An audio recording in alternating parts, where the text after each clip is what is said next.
নমস্কাৰ সকলোকে। আজিৰ ভিডিঅ'টো অলপ দীঘলীয়া হ'ব দেই। আজি 6 বিহু মানে আজি গণেশ পূজা।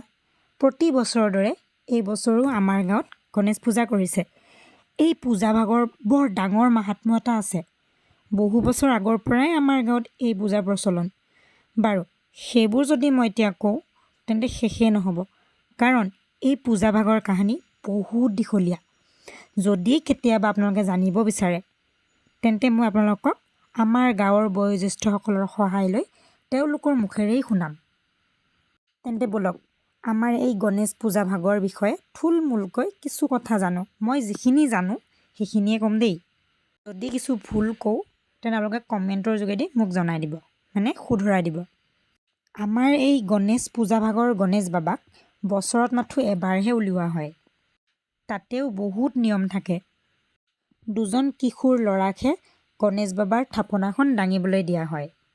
এই কিশোৰ ল'ৰা দুজন 3 দিন ধৰি শুদ্ধ নিৰামিষ আহাৰ গ্ৰহণ কৰে।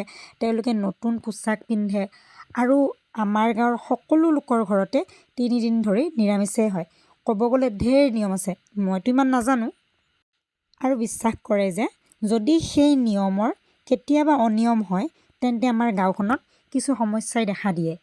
তেনেকৈয়ে নাম কীৰ্তন কৰি কৰি মেইন মন্দিৰৰ পৰা গণেশ বাবাক দুজন কিশোৰে কান্ধত কৰি উঠাই লৈ আহে আৰু কিছু সময়ৰ কাৰণে মন্দিৰত থয়, কাৰণ পথাৰত বহুত মানুহ জাম লাগে। ইয়াতে এই গণেশ বাবাক সেৱা কৰিবলৈ সকলোকে সুবিধা দিয়ে আৰু চবেই সেৱা কৰি আহি আমাৰ পৰা প্ৰসাদ লয়। এইবাৰ প্ৰসাদ বিতৰণিত মোৰ নামো আছিলে, তো সেইকাৰণে এইবাৰ প্ৰসাদ বিতৰণ ময়ো কৰিলোঁ। আৰু ইয়াত প্ৰতি বছৰৰ দৰে মানে এইবাৰো মেলা বহিছে, ময়ো ল'লোঁ কিছু বস্তু। আৰু সদৌ শেষত পথাৰৰ পৰা সেই একেই নাম কীৰ্তন কৰি কৰি সকলোৱে নাচি বাগি শুদ্ধ নিয়মৰ মাজেৰে গণেশ বাবাক দুই কিশোৰে আকৌ কান্ধত কৰি লৈ যায় মেইন মন্দিৰলৈ। আৰু সেই মন্দিৰ গৈয়ে এনেই নাথাকে, সেই একেই নাম কীৰ্তন কৰি কৰি 7 পাক ঘূৰায়। সেইটো কিবা এটা নিয়ম আছে দেই, সেই নিয়মটো মই নাজানো।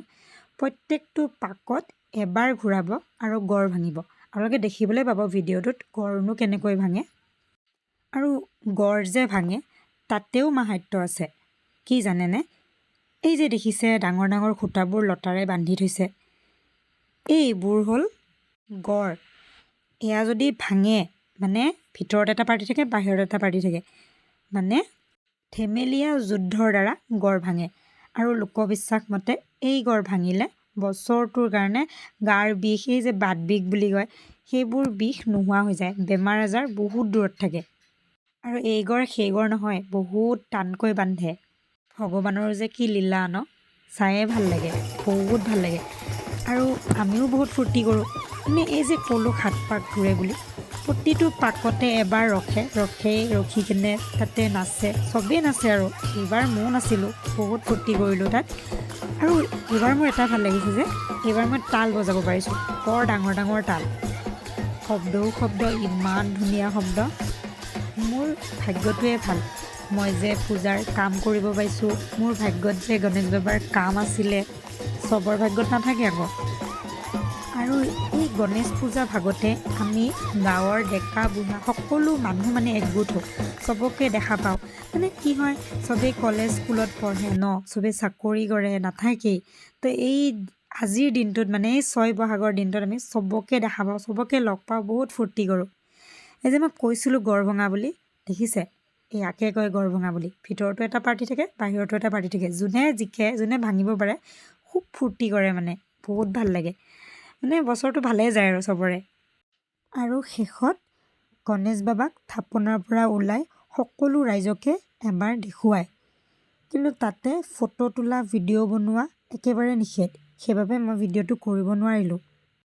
কেতিয়াবা যদি আপোনালোকৰ চাব মন যায় তেন্তে আমাৰ গাঁৱলৈ আহিব, দেখা পাব। কিন্তু 6 বহাগৰ দিনাহে দেই, মনত ৰাখিব।